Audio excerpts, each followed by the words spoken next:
अस्सलामुअलैकुम, मैं हुमारी अली। आप देख रहे हैं मेरा चैनल। अदाकारा हुमैरा असगर के कत्ल को छुपाने के पीछे असल वजह बेनकाब हो चुकी है। कौन सा कातिल चाहेगा कि उसका केस जो है वो इन्वेस्टिगेट हो, उसकी तहकीकात हो।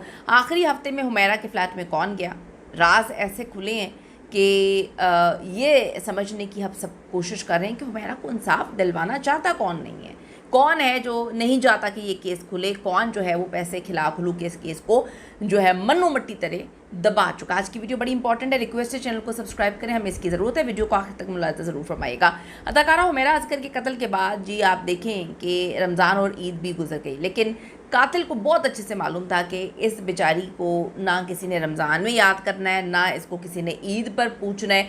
ईद पे तो दुश्मनों को भी लोग पूछ लेते हैं, लेकिन उसके बारे में बहुत अच्छे से पता था कातिल को कि यहाँ पर दुश्मन भी पूछने वाले नहीं हैं, तो किसी ने पलट कर उसकी खबर नहीं लेनी। अच्छे से कातिल जाता था, यानी कि घर का भेदी था जिसने लंका ढाई है।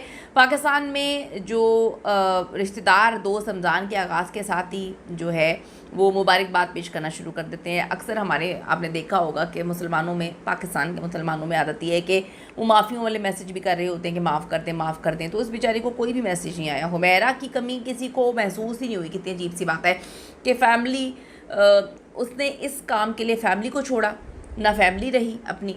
और जिस इंडस्ट्री में वो आई, इंडस्ट्री के लोग इतने संगदिल हैं कि मैं कहती हूँ कि जीतों को तो उन्होंने पूछना नहीं होता, मरों को क्या पूछेंगे। यानी कि जीतों को बता रही हूँ कि जो इंडस्ट्री में बहुत सारे लोग पहले काम कर चुके हैं, वो बेचारे कसम पुरसी की हालत में है। वो बेचारे इतनी दर की ठोकरें खा रहे हैं, कोई बीमार है, किसी के पास घर नहीं है, किसी के पास 2 वक्त की रोटी खाने के लिए नहीं है, तो उनको नहीं पूछा तो ये बेचारी तो दुनिया से चली गई थी, इसको किसने पूछना था।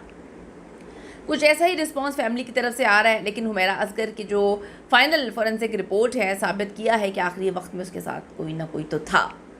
क्या हुमैरा असगर को अगवा किया गया था? क्या कत्ल करके लाश जो है उनके फ्लैट में डाल दी गई? क्योंकि आप देखेंगे किसी चौकीदार का भी पता नहीं, कोई सीसीटीवी कैमरे भी नहीं थी। सबको बहुत अच्छे से पता था जो बंदा ये इस कत्ल में मुलव्वस है कि ना कैमरा, ना जो है चौकीदार, ना ऊपर वाले फ्लैट, पूरे फ्लैट के साथ कोई भी नहीं था। यानी कि जो एक फैमिली रहती थी वो पाकिस्तान से बाहर थी, यानी कि उस पोर्शन में कोई भी नहीं था, उस फ्लोर पे कोई नहीं था। फिर ये भी बहुत अच्छे से पता था कि कोई दोस्त है बाप नहीं है जिन्होंने पूछना है। ये भी बहुत अच्छे से पता था कि फैमिली ने तो मुड़कर पूछना ही नहीं है। तो ये सारी खबरें आपको या मुझे तो नहीं थी, उसी भेदी को थी जिसने कत्ल किया है। अब आप ये देखें कि क्या उसको उसके फ्लैट में तशद्दुद का निशाना बनाया जाता रहा, क्योंकि लाश तो इतनी सड़ गई थी, इतनी गल गई थी, था ही नहीं कुछ कि किसी चीज़ के बारे में पता ही नहीं लग सकता था।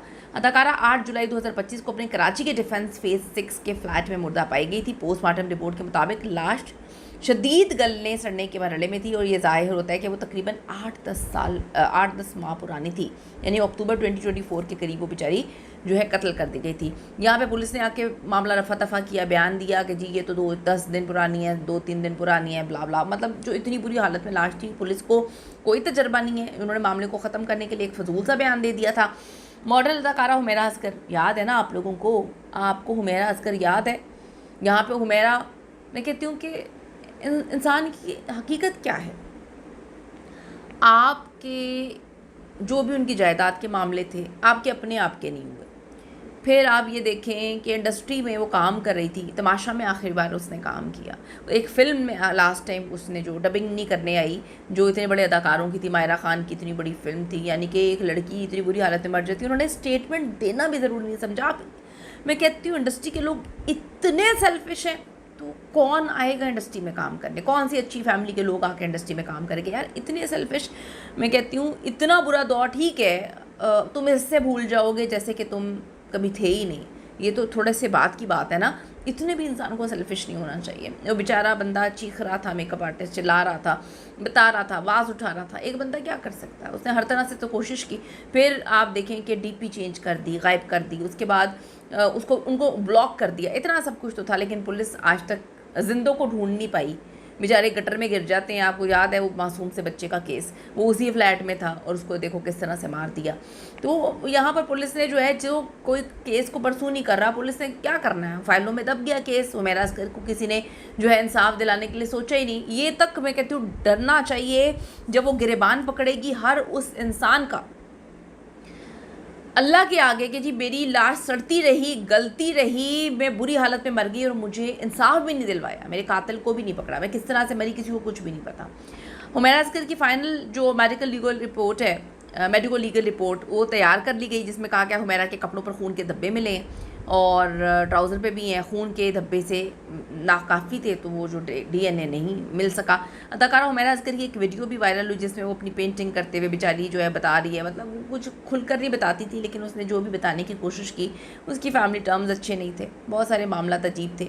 तो आप ये देखें कि पुलिस राय ने बताया कि ब्लड और डीएनए के हवाले से कोई डेटा बैंक में मौजूद नहीं है। अगर ऐसी सहूलियत दस्तियाब होती तो केस तो बड़ा जल्दी सॉर्ट आउट हो जाता, सॉल्व हो जाता। मेडिकल लीगल रिपोर्ट में मजीद बताया गया कि हुमैरा अस्कर की लाश से किसी किस्म का नशा और जहरीली चीज़ के शवाहिद नहीं मिले, यानी कि वो बेचारी कुछ करती भी नहीं थी। मौत की वजह नामालूम होने की बहुत अजीब खबर है। क्या हुमैरा अस्कर के जिस्म से जो है वो अज़ा निकाल के बेच दिए गए थे, क्या गायब कर दिए गए थे? लाश मिलने पर भी मौत की वजह मालूम नहीं हो सके, तो फिर आप इस पर क्या बात करेंगे? बड़ी तकलीफ़ दे यार सिचुएशन है। आप लोग प्लीज़ आवाज़ उठाएं, शायद किसी के दिल में रहम आ जाए और वो हुमैरा को इंसाफ दिलवाने के लिए इन फाइल्स को खंगाले और कोई ऐसा इंसान हो इंडस्ट्री में। मैं कहती हूँ इतनी खौफनाक सिचुएशन में इंडस्ट्री में कभी भी नहीं देखी है कि आपको पूछे कोई ना, मरने के बाद भी जिनके साथ आपने काम किया हो इतना बुग़्ज़ तो अस्तगफिरुल्लाह। कीमती राय ज़रूर दीजिएगा। See you in the next video.